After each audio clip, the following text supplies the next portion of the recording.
भाइयों और बहनों, भारत की इस डीबीटी और डिजिटल ताकत को आज पूरी दुनिया सराह रही है। हमें इसे आज एक ग्लोबल मॉडल के रूप में देखा जा रहा है। वर्ल्ड बैंक तो अब यहां तक कह रहा है कि भारत डिजिटाइजेशन के जरिए सामाजिक सुरक्षा निश्चित करने के मामले में लीडर बन चुका है। टेक्नोलॉजी वर्ल्ड के सफलतम लोग भी, टेक्नोलॉजी की दुनिया के जो महारथी हैं, वे लोग भी भारत की इस व्यवस्था की भरपूर सराहना कर रहे हैं। उसकी सफलता से वे स्वयं भी अचंभित है।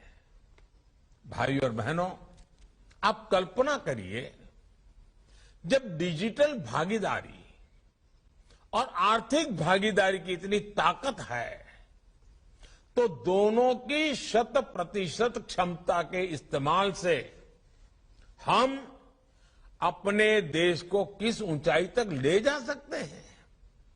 इसलिए आज फिनटेक भारत की नीतियों के, भारत के प्रयासों के केंद्र में है और भविष्य को दिशा दे रहा है। डिजिटल बैंकिंग यूनिट्स फिनटेक के इस सामर्थ्य को नया विस्तार देगी। जनधन खातों ने अगर देश में फाइनेंशियल इंक्लूजन की नींव रखी थी, तो फिनटेक फाइनेंशियल रिवॉल्यूशन का आधार तैयार करेंगे। साथियों, अभी हाल ही में भारत सरकार ने ब्लॉकचेन टेक्नोलॉजी पर आधारित डिजिटल करेंसी शुरू करने की घोषणा भी की है। आने वाले समय में डिजिटल करेंसी हो या आज के समय में डिजिटल ट्रांजैक्शंस, अर्थव्यवस्था के अलावा भी इनसे कई अहम पहलू जुड़े हैं।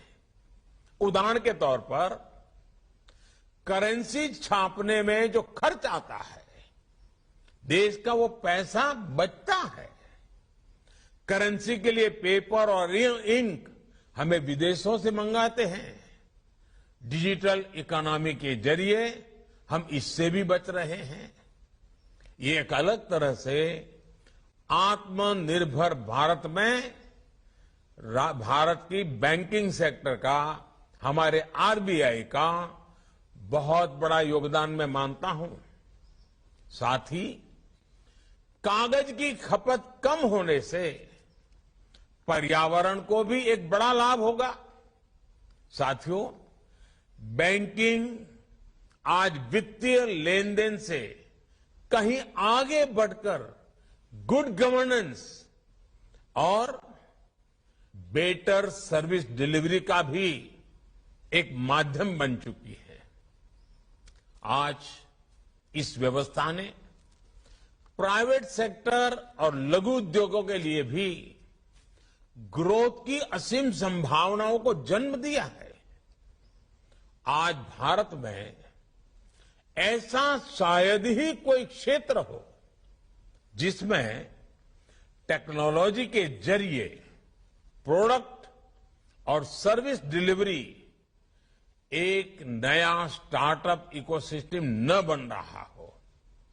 आप देखिए, आज आपको बंगाल से अगर शहद चाहिए हो या असम से आपको बैम्बू प्रोडक्ट की जरूरत हो, अगर आपको केरल से हर्ब चाहिए हो या लोकल रेस्टोरेंट से कोई पसंदीदा चीज खाने के लिए मंगवानी हो, या फिर आपको कानून से जुड़ी सलाह की जरूरत हो, हेल्थ के लिए कोई सलाह की जरूरत है, या गांव में बैठे किसी युवा को शहर के किसी टीचर से क्लास लेनी हो, डिजिटल इंडिया ने वो सब मुमकिन कर दिया है जिसकी हम कुछ साल पहले कल्पना भी नहीं कर सकते थे।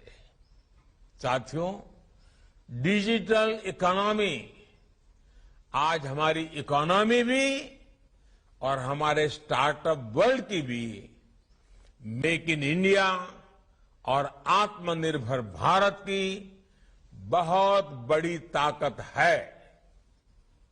आज हमारे छोटे उद्योग, हमारी एमएसएमईज जेम जैसी व्यवस्था के जरिए सरकारी टेंडरों से भी भागीदारी कर रहे हैं। उन्हें व्यापार के नए अवसर मिल रहे हैं। जेम पर अब तक 2.5 लाख करोड़ रुपए के ऑर्डर दिए जा चुके हैं। आप आकलन कर सकते हैं, इससे देश की लोकल इकोनॉमी को वोकल फॉर लोकल के मिशन को कितना बड़ा लाभ हुआ होगा। डिजिटल बैंकिंग यूनिट्स के जरिए इस दिशा में अब कई और नए अवसर पैदा होंगे। हमें इस दिशा में इनोवेशन करने होंगे। नई सोच के साथ नए अवसरों का स्वागत करना होगा। साथियों, किसी भी देश की अर्थव्यवस्था उतनी ही प्रगतिशील होती है जितना वहां का बैंकिंग सिस्टम मजबूत होता है। आज भारत की इकोनॉमी एक निरंतरता के साथ आगे बढ़ रही है। ये इसलिए मुमकिन हो रहा है क्योंकि इन 8 वर्षों में देश 2014 के पहले वाले फोन बैंकिंग सिस्टम से डिजिटल बैंकिंग पर शिफ्ट हो गया है।